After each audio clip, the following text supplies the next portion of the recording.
एक रहस्यमयी जंगल, एक श्रापित भेड़िया और एक लड़की जिसने उसका दिल जीत लिया। क्या सच्चा प्यार सदियों पुराने श्राप को तोड़ सकता है?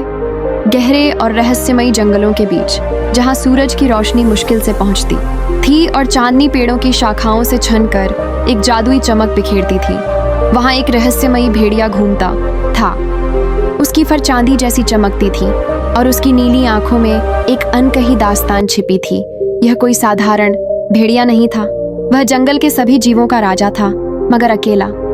उसकी आंखों में एक ऐसा दर्द था जिसे कोई देख नहीं सकता था, सिवाय एक इंसान के, एक लड़की जिसे खुद भी इस बात का अंदाजा नहीं था कि उसकी नियति इस भेड़िए से जुड़ी हुई थी।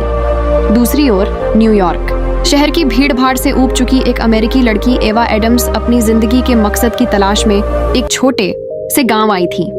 वह हमेशा से एडवेंचर की दीवानी थी और कुछ ऐसा खोजना चाहती थी जो उसकी आत्मा को संतुष्टि दे सके।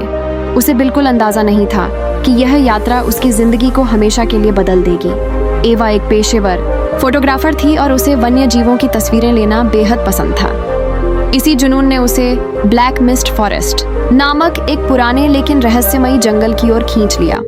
इस जंगल के बारे में बहुत सी कहानियां प्रचलित थीं। कहा जाता था कि वहां एक रहस्यमयी भेड़िया रहता है जो न केवल असाधारण रूप से बुद्धिमान था, बल्कि उसमें कोई दैवीय शक्ति भी थी।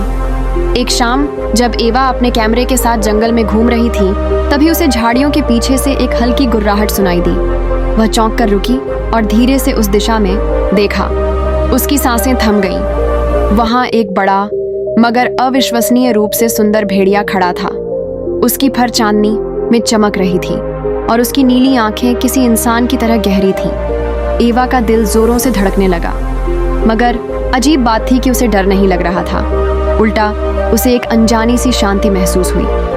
भेड़िए ने उसे कुछ क्षणों तक देखा, जैसे वह उसकी आत्मा को पढ़ रहा हो, और फिर वह बिना कोई आक्रमण किए घने जंगल में गायब हो गया। एवा ने जल्दी से उसकी एक तस्वीर ली और वापस अपने केबिन लौट आई। रात को जब एवा अपने केबिन में बैठकर दिन की ली हुई तस्वीरें देख रही थी, तब उसे कुछ अजीब सा महसूस हुआ। उस भेड़िए की आंखों में एक जानी पहचानी सी झलक थी। मैंने ये आंखें पहले कहाँ देखी हैं? उसने खुद से पूछा। वह पूरी रात सो नहीं पाई। उसके मन में कई सवाल उठ रहे थे। क्या यह सच में एक सामान्य भेड़िया था या इसके पीछे कोई रहस्य छिपा था? अगली रात वह दोबारा जंगल में गई। इस बार उस भेड़िए को खोजने के लिए उसने अपने कदमों पर ध्यान देते हुए आगे बढ़ना शुरू किया। अचानक हवा में एक हल्की सुगंध फैली और उसके सामने वही भेड़िया प्रकट हो गया। लेकिन इस बार कुछ और भी चौंकाने वाला हुआ। जैसे ही चांद की रोशनी उस भेड़िए पर पड़ी, उसका पूरा शरीर बदलने लगा। कुछ ही क्षणों में एक आकर्षक युवक उसके सामने खड़ा था। मेरा नाम ल्यूक है, उसने कहा। उसकी आवाज गहरी और रहस्यमयी थी। एवा अवाक रह गई। तुम कौन हो? मैं एक श्रापित भेड़िया हूँ, ल्यूक ने बताया। सदियों पहले मुझे और मेरे कबीले को एक जादूगरनी ने श्राप दिया था। अब मैं सिर्फ पूर्णिमा की रात को ही इंसान बन सकता हूँ और बाकी समय भेड़िए के रूप में जीने के लिए अभिशप्त हूँ। धीरे धीरे एवा और ल्यूक के बीच दोस्ती होने लगी। वे हर रात मिलते, बातें करते और एक दूसरे की दुनिया के बारे में समझते। एवा को ल्यूक की पीड़ा समझ में आने लगी और वह उसे इस श्राप से मुक्त करने का तरीका ढूंढने के लिए दृढ़ हो गई।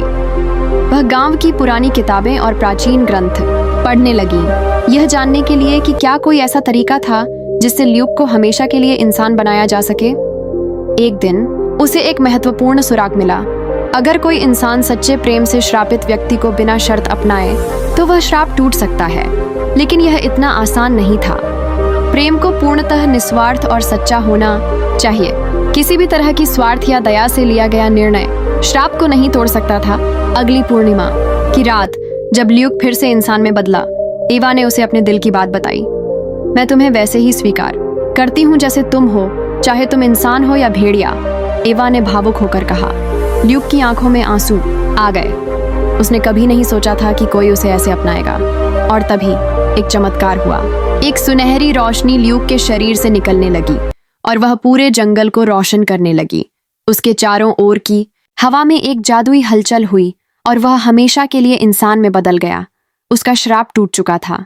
अब ल्यूक हमेशा के लिए इंसान बन चुका था।